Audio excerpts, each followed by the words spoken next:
I would like to call this meeting to order. This is the Breezy Point regular city council meeting. The date is Tuesday, September 2nd, 2014, and it is 7 p.m. We'll begin with the Pledge of Allegiance. I pledge allegiance to the flag of the United States of America and to the republic for which it stands, one nation, under God, indivisible, with liberty and justice for all.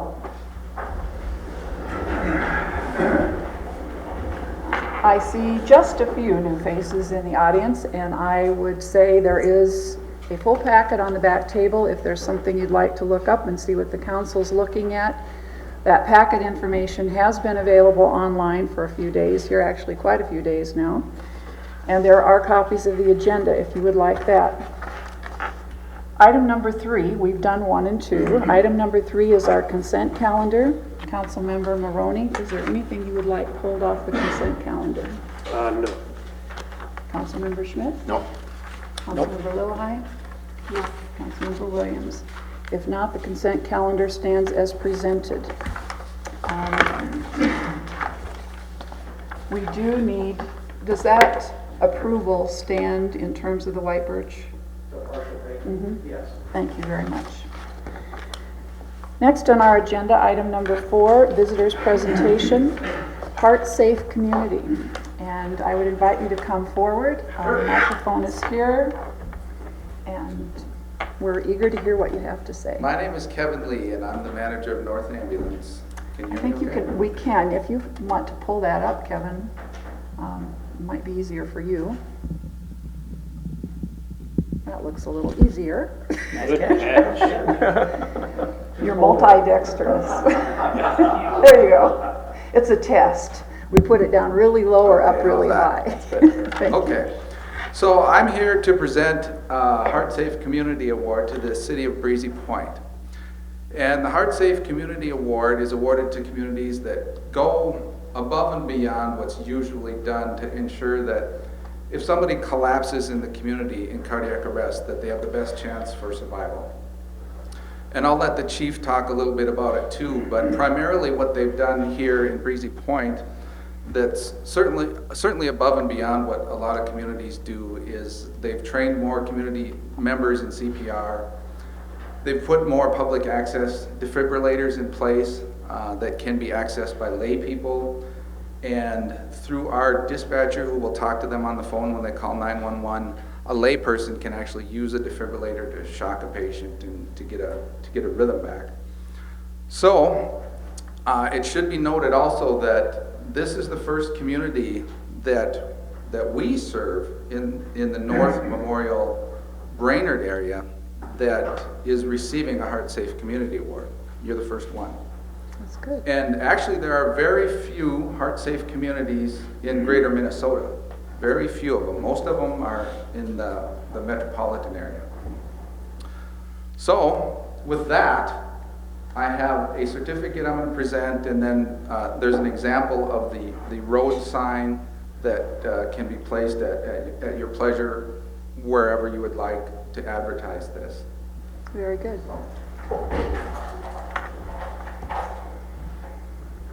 So the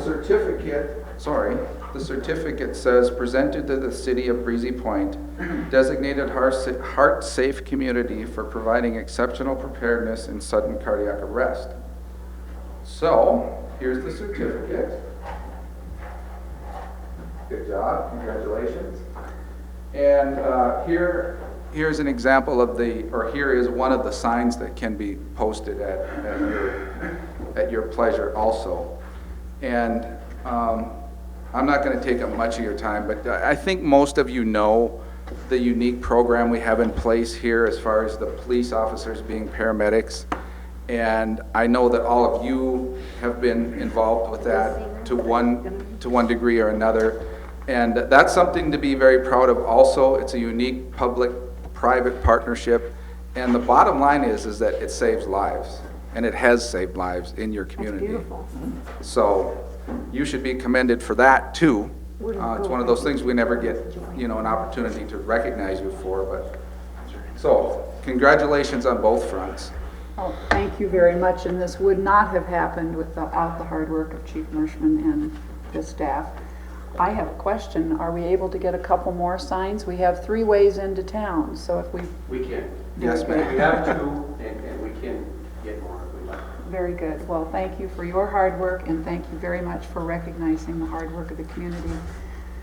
We'll put everything to good use, and as I spoke to you earlier, I've had personal experience with this in another community. The AEDs are incredible. I didn't realize the value of having that so close. So, thank you. We appreciate it very much. Thank you, ma'am. Thank you, Chief Merschman.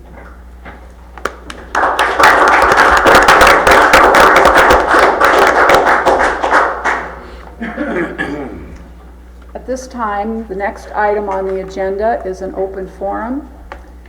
At an open forum, anyone who would like to come forward and speak to any issue, either an issue that we have on the agenda for the evening, we will factor your comments into our discussion later on, or if there's something not on the agenda that you would like to bring to our attention, we will certainly factor that into our thinking. Perhaps, I don't think that it would be addressed at this meeting, but one never knows. Certainly, if it calls for action, we would put it on the agenda for next time. Is there anyone who would like to come forward at this time?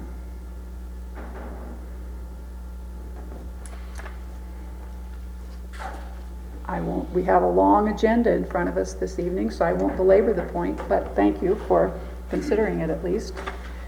First thing on the agenda then for actual discussion, mayor and council member report.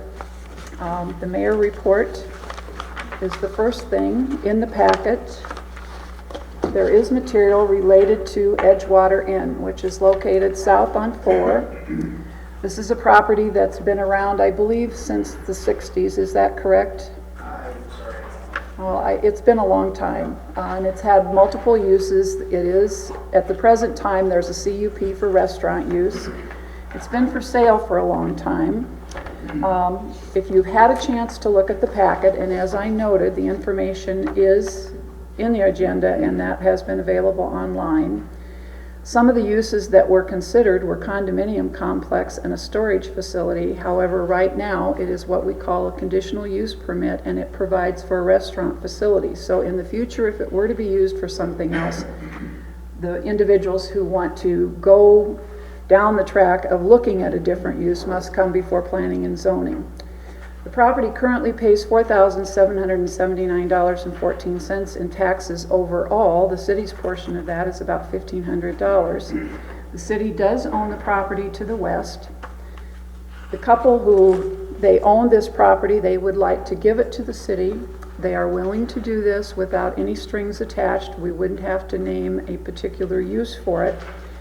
There is one caveat, and in order, the date I believe was August 1st if you were going to file a property as tax exempt, and so that date has of course passed, so someone will have to pay the taxes for this year, and as we've already stated, that's close to $5,000.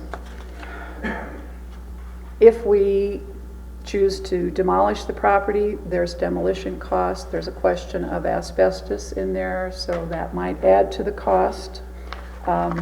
Someone brought up the idea of, well, if it didn't have asbestos, could you have the fire department do a controlled burn? There's a lot of asphalt there.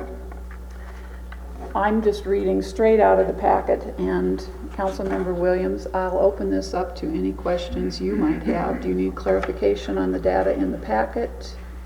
Not on the data. Okay. Councilmember Lillehei? No. Councilmember Schmidt? Just clarification, when you mentioned the taxes, they're still due for 2014, I take it. The second half taxes. First half have been paid? Correct. And we know that for sure, right, Joe? It's in on the the packet. That's right. From the tax. So is The that taxes are not delinquent. Then the question is, was that discussed with the owners then? Because I understood they wanted to donate it prior to the first of the year. We did not talk about taxes at all, other than the total amount. And we wanted to donate it this year, and we said that's probably too fast, and he said, well, I'm stuck paying taxes. That's That's basically what he said. So they want the city to take it over before January 1st? Is that yes or no? Yes, I think they wanted the tax advantage of a donation. And if the city were to do that, would we then be on the hook for the tax? We would be on the hook for the 2015 tax. Okay. Just wanted to clarify that. Any other questions? No strings attached. We can basically do what we want to do with that property. Yes. Correct. Councilmember Maroney. Nothing. We're not asking for a formal motion, but we would like some discussion on this as to whether as a council you think it's feasible. But we're not ready to entertain a motion tonight, are we? Or are we, Joe? It's up to you folks. If you come to consensus and want to make a decision, you can. They understood that might be difficult. Okay. Is there anyone who would like to throw out a motion of any sort, and we'll get a second, and then we'll have some discussion? I would move, Madam Mayor, to send this proposal to the P&Z and to the Parks and Rec for their ideas as to how they feel about this parcel and what it could possibly be used for. Do I have a second? I'll second that.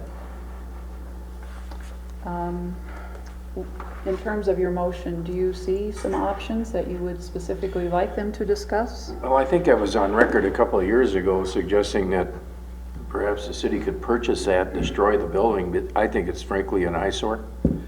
I would hope we could work it in to something that would take advantage of the natural area that it's in proximity to, trails that could be brought to that as a staging area, trailhead.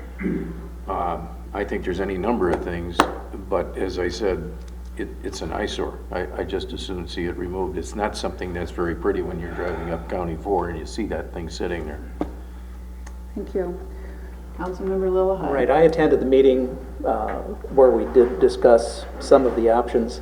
Yeah, I attended it as the planning and zoning liaison.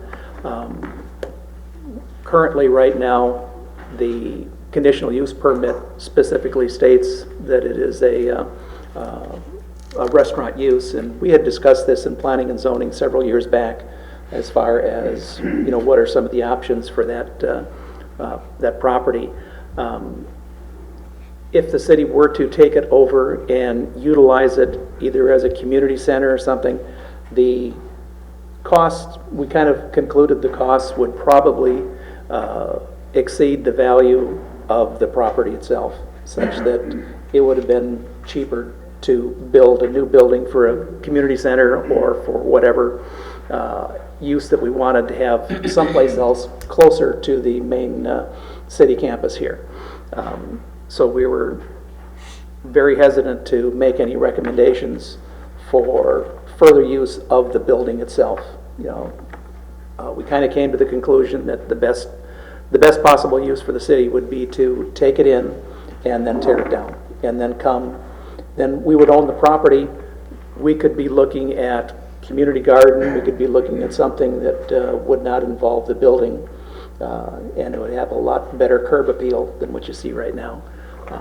So from that standpoint, we figured that sending it to planning and zoning or to Park and Rec would probably be futile, but I think it may be a good idea to get some other heads to look into it.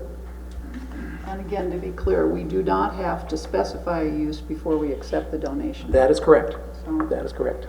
thank you. Councilmember Williams. Can I get a clarification from Sure. Tom here? Mhm. You were talking as if you'd already been through this at the planning and zoning level. We Or was talked- this on the 22nd? No, we talked about this several years back, as far as, this is back when Jim Perry was still our planner.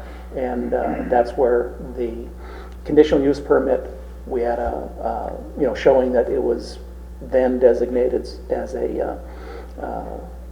a restaurant, because there was some issues with spot zoning. It's technically spot zoned because it's in a residential area as a commercial, designated as a restaurant.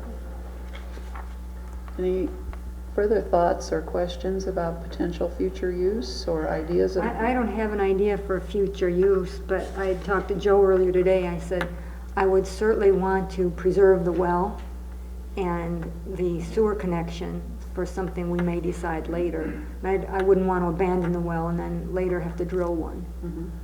So that would be a concern I would have.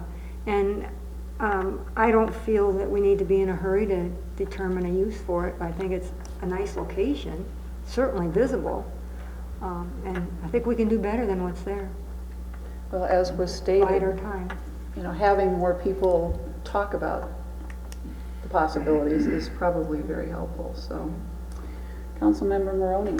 I think the statement's already made, kind of speak for myself, it is an eyesore.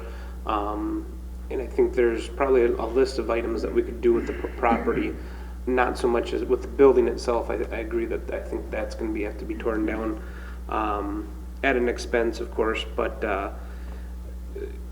yeah, that's about it. Anyone have any additional thoughts? Yeah, I was going to say, if I could say just one more thing. I think the consensus, at least with the council, is that we don't really want to have anything to do with the building.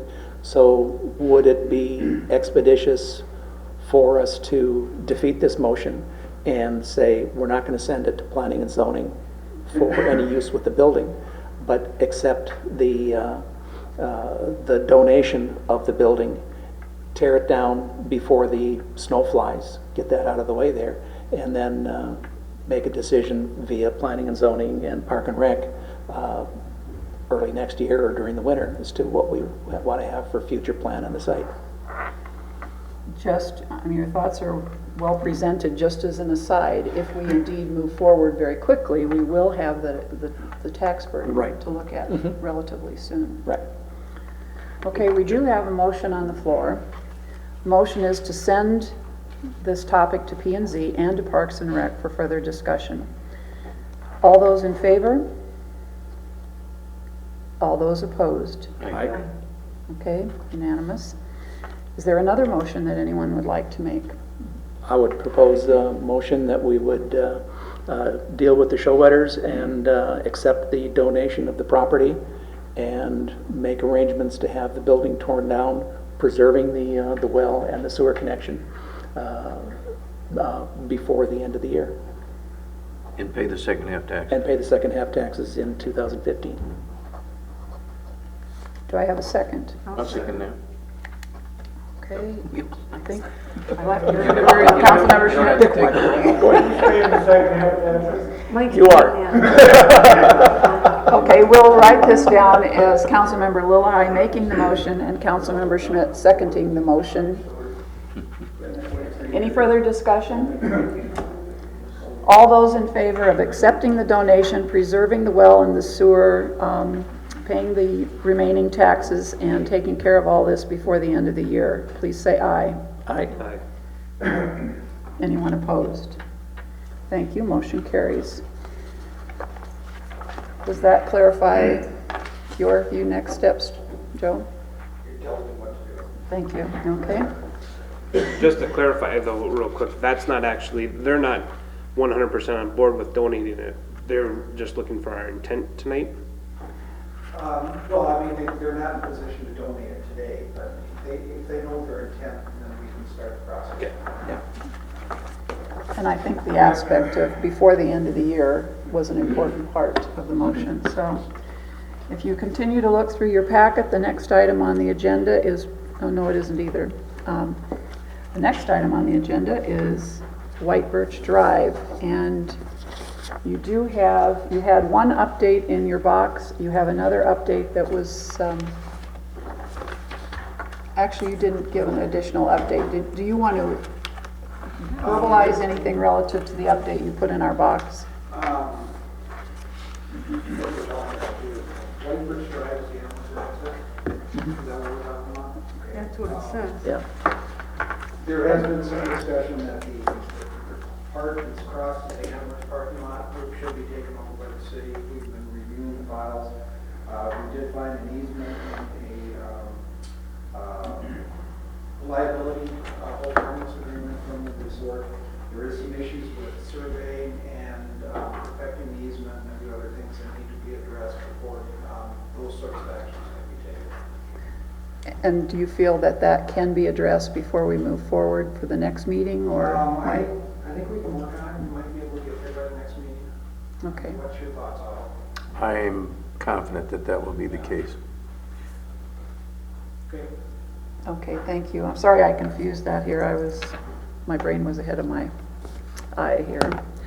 I will say one other thing. When we approved the payments in tonight's consent calendar, we did pay a number of election judges. And even though there wasn't a big turnout that day, I would like to say thank you to everyone who participated in that.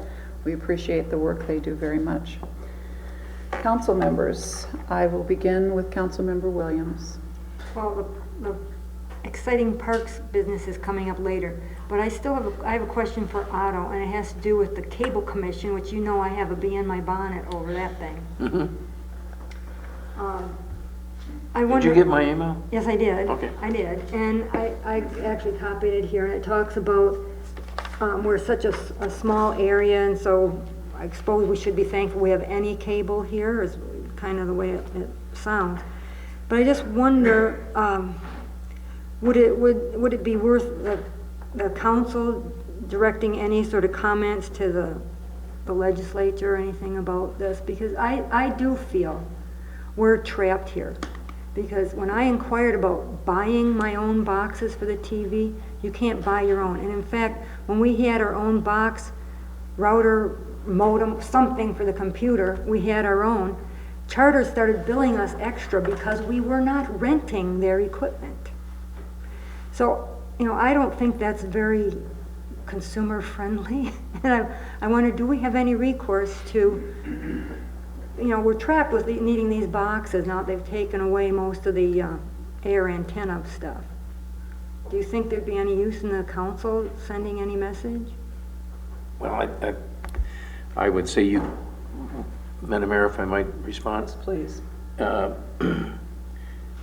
I suspect, pardon me, I suspect the Breezy Point City Council could direct an inquiry to the Cable Commission, but as I told you in my email, the Cable Commission is very limited in what it's able to do.